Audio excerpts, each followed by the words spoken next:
Peter Rabbit had always been told never to enter Farmer McGregor's garden, yet the thought of those giant lettuces, glowing cabbages, and sweet carrots tugged at his heart every day. Tonight, something was different. A chilly breeze rustled through the grass, clouds moved across the silver moon, and Peter felt a pull deep inside, as if this night would change everything. If he had known how much, he might have run back home and locked the little wooden door. But sometimes the biggest adventures begin the moment we ignore the voice that says stay safe. Peter lay awake, staring at the ceiling. His mother and sisters were asleep, bundled warmly in their burrow. His stomach growled. His family had barely eaten today. The bushes around the woods had been too dry, and berries were going scarce. Peter touched his belly and whispered to himself that this couldn't go on. He had always been the adventurous one, but tonight it didn't feel like adventure. It felt like responsibility. If he didn't do something, his family would go hungry.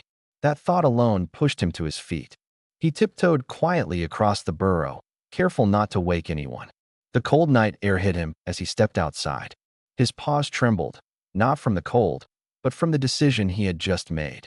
Peter was going into Farmer McGregor's garden. The moon lit the path faintly as Peter ran through the tall grass. His thoughts raced. What if he got caught like his father had long ago? The stories were still whispered in the burrows. Peter's heart pounded, but he didn't stop. Hunger was louder than fear. By the time he reached the wooden fence of the garden, his breath was shaking. He looked through a gap between the boards, and his eyes widened.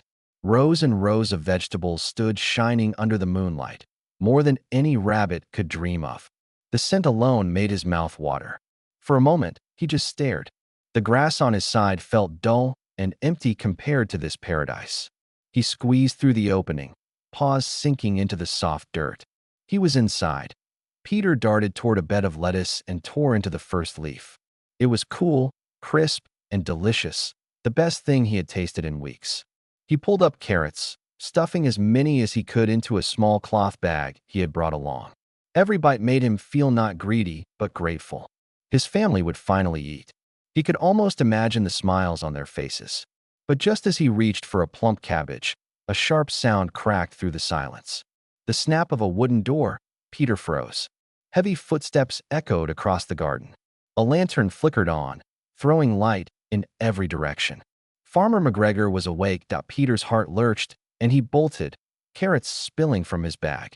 McGregor shouted and lunged toward him. Peter zigzagged between cabbages, his tiny paws kicking up dirt. The gate ahead seemed miles away.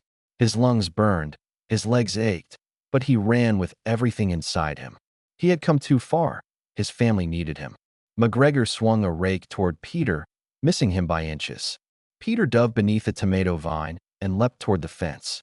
His body wedged through the gap, scraping his fur, but he popped out the other side and tumbled into the grass. McGregor slammed the fence with his fist, shouting as Peter sprinted away into the night. Peter didn't stop running until the garden lights disappeared behind the hill. He collapsed beneath a tree, chest heaving, body trembling with adrenaline.